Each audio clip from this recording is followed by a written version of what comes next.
With the economy in turmoil, everyone could all use some help when it comes to your biggest investment, your home, of course. And with interest rates at an all-time low, low rates can mean huge savings when refinancing your mortgage. But it can be a tricky business, and one wrong move can leave you with devastating financial consequences. For more on this, we're joined today by David Reed. He's the author of An Insider's Guide to Refinancing Your Mortgage. Hi, David. Thanks for being here today. Hi there.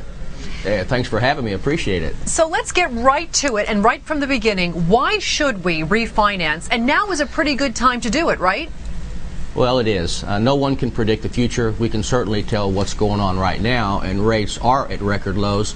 You know, we keep saying that the past 1 to 2 or 3 years that rates are low, low, low. They can't really get any much lower. So I think the question everybody's asking is, you know, why should I refinance, or if I should refinance, and that's what we attempt to answer in the book. So on the flip side, can you tell us when not to refinance? Well, I think it's probably better to determine when to refinance and dispel a couple of myths. One, don't wait until your interest rate is 2% below what you currently have. I know throughout the industry and throughout the years, consumers have heard that before. So if you've got 6%, then it probably doesn't make sense for you to refinance at 4% or 4.5%. But really, that's not how you should evaluate it. Instead, take your current monthly payment and compare it to the new monthly payment you'd have if you refinanced. Now here's the trick. You take the difference in monthly payment and you divide that into the closing costs you incurred when you get in that refinance loan. And the result is how many months it takes to recover those fees. And if it's a reasonable period of time, 24 months, 36 months, then it makes sense. That's going from a fixed rate to a fixed rate. If you have an adjustable mortgage or an interest only or a hybrid, the answer is forget about everything else and refinance right now. Okay, here's a question that I'm sure just about every American is wondering right about now. How do I get the lowest rate at the lowest cost?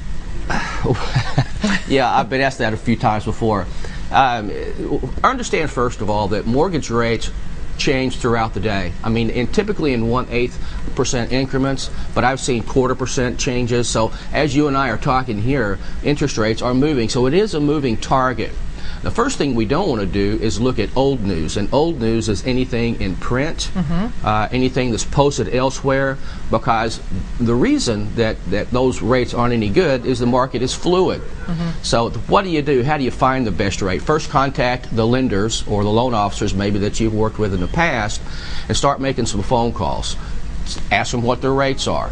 That's where it can start to get confusing. But getting the best rate, sit down, get your phone numbers out, call the people at the same time of day, as close as you can, and ask for one rate. For instance, if you're wanting a 30-year fixed rate mortgage, don't let anyone lead you into a 15-year or a 20-year or 25, because instead of comparing apples and apples, now you're comparing apples and oranges. So be fair to yourself and be fair to your other loan officers that you're talking to, and say, I want a 30-year fixed rate.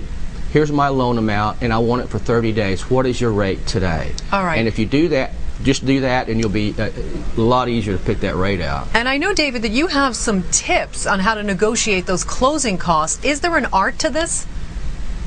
Well, there is, and I think the first art is understanding that when you're negotiating interest rates and closing costs with a loan officer, what you're doing at that particular point is negotiating that loan officer's commission on that loan, first of all, okay? Secondly, understand that when you're talking to a lender, they're only responsible for their lender fees. Now, some shady loan officers, and they're out there, can talk about how low closing costs are, and they can say, well, our closing costs on this loan will be $3,000. Now, that may be some third-party fees in there, like an attorney or title insurance or survey or abstract, that they have no control over. They can lowball those fees to make their overall package look good. So instead ask, what are the lender fees on this loan, and forget everything else, because that's the way you can truly compare one loan program, one loan officer to another loan officer as well. All right. It's a tough waters to navigate, but thanks for all your tips today. Thank you. Thanks for having me. Yeah, not a problem at all. And again, that was David Reed joining us today. And for more information and advice, be sure to pick up a copy of David's book, An Insider's Guide to Refinancing Your Mortgage.